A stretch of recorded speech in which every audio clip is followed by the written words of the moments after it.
If you look in other cultures, like I can't remember what the tribe is, but there are certain tribes and stuff where they kind of have a third sort of gender or role, or they have like mixed kind of opinions of how people should act and stuff. Yeah, and we should probably look at where those tribes are and how they live, because it probably wasn't comparable with Western life and how we live. But I see your point. I'm conscious of time. Can I ask you, on the subject of trans activism, do you think that we should be pushing children to transition to the opposite gender? Do you see any ethical or moral implications there? I mean, I personally can't say anything because I've not got a child. I mean, I didn't go through that. But your opinion as a voter in the UK matters. Yeah. I mean, I can't. Do you think we should let kids be kids, or do you think we should push it on them? I don't think it's pushed on them. I think people that. I mean, I think most people who are sort of like trans, they kind of know from like young age, and I feel like people who aren't trans, we can't fully kind of put ourselves in that position and say to them, oh, you can't transition or something, you can't do this. So do you think it's possible to transition to a different sex?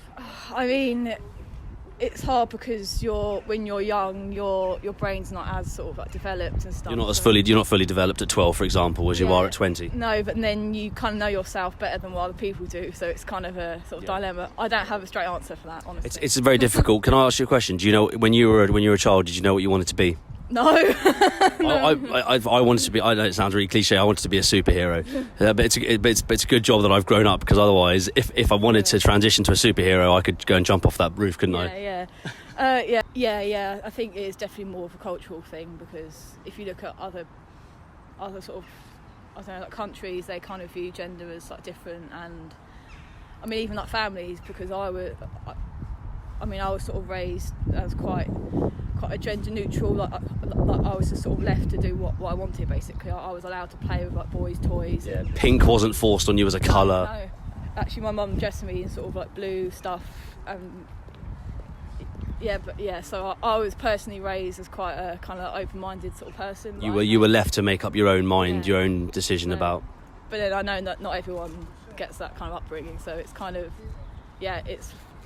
it's very culturally kind of dependent, I think. Do you just lastly, do you think that pushing marketeering, branding, profiteering of anything to do with the idea of trans and kids, do you think that's child abuse? I don't know really. Can an 8-year-old make its own decisions? Yeah, well, yeah. I think they can. Yeah, I guess. Again, it depends how they kind of view that sort of how they've been raised and what sort of view they have, and I don't know. It's quite hard. It's complicated, isn't it? Yeah, sorry. No, it's fine. No, that's fine. You've done amazingly. So just lastly, if it's not, and you're saying that an 8-year-old could decide something like that, they don't have the mental capacity, as we've already established. If they wanted to start drinking from a bottle of scotch, and you found that if you had a kid, then you could argue, well, they're actually doing what they want to do, so leave them to it. Yeah, well, I do get that point,